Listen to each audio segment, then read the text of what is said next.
Donald Trump veut appliquer 25% de droits de douane aux produits européens. Avec son style qui lui est propre, Donald Trump a annoncé mercredi qu'il augmenterait les droits de douane sur les produits européens à 25%. Qu'est-ce que cette mesure impliquerait ?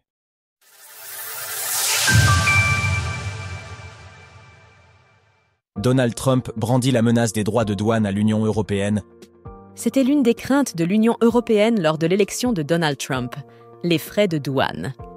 Tandis que c'était l'une de ses armes favorites lors de son précédent mandat, notamment vis-à-vis de la Chine, le nouveau président des États-Unis remet le couvert et annonce que cette fois, c'est l'Europe qui fera les frais d'une guerre commerciale, et en particulier le secteur automobile, comme il l'a annoncé mercredi lors de la première réunion de son cabinet à la Maison-Blanche. Nous avons pris une décision. Nous allons l'annoncer très bientôt, et ce sera 25% de manière générale, et cela concernera les voitures et toutes sortes de choses. Ils n'acceptent pas nos voitures. Ils n'acceptent pas non plus nos produits étrangers. Il y a toutes sortes de raisons pour lesquelles ils ne le font pas. Et nous acceptons tout ce qui vient d'eux. Nous avons un déficit d'environ 300 milliards de dollars avec l'Union européenne. En réalité, ce chiffre de 300 milliards de dollars serait quelque peu exagéré, puisque les données d'Eurostat suggèrent que ledit déficit de cette balance commerciale était de 157 milliards de dollars en 2023. Retrouvez nos différents guides pour acheter des actions en bourse. Plus loin dans son allocution, Donald Trump fait du Donald Trump, en avançant que l'Union européenne avait été créée « to screw » les États-Unis, un verbe qui peut être traduit de manière diplomatiquement correcte par « arnaquer » ou « flouer », ou plus vulgairement par « entuber » ou « niquer ». Vers une guerre commerciale ? À cela, un porte-parole de la Commission européenne a répondu à Reuters que si l'éventualité de CES tax venait à se concrétiser, l'UE réagirait fermement et immédiatement.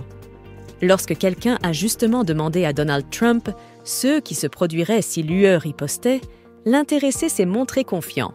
Ils peuvent le faire, ils peuvent essayer. Mais les chiffres ne pourront jamais égaler les nôtres, car nous pouvons tout arrêter.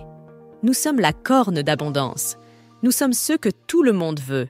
Ils peuvent riposter, mais cela ne pourra jamais être une riposte réussie, car nous arrêterons tout net. Nous n'achèterons plus rien. Et si cela arrive, nous gagnons. Au-delà des mots, le sujet des droits de douane est beaucoup plus subtil que cette vision binaire présentée ici. En effet, les entreprises importatrices peuvent notamment choisir de continuer d'acheter des produits étrangers au risque de réduire leurs marges ou de répercuter cette hausse sur le consommateur final. Dans le cas contraire, ces mêmes entreprises peuvent se fournir ailleurs, au profit d'autres puissances étrangères ou bien de l'économie locale, si les produits en question peuvent être trouvés sur place. Dans le cas des produits finis, un raisonnement similaire peut se transposer aux acheteurs particuliers. En outre, une hausse des tarifs des produits européens n'impacterait pas nécessairement les entreprises européennes, tout du moins sous certaines conditions. Prenons le cas d'Air Liquide qui emploie 20 000 personnes aux États-Unis, sa production locale ne serait pas impactée. À l'inverse, LVMH pourrait rencontrer des difficultés sur certains de ses produits, mais pas sur l'entièreté de sa gamme. Retrouvez toutes les actualités crypto sur le site cryptost.fr.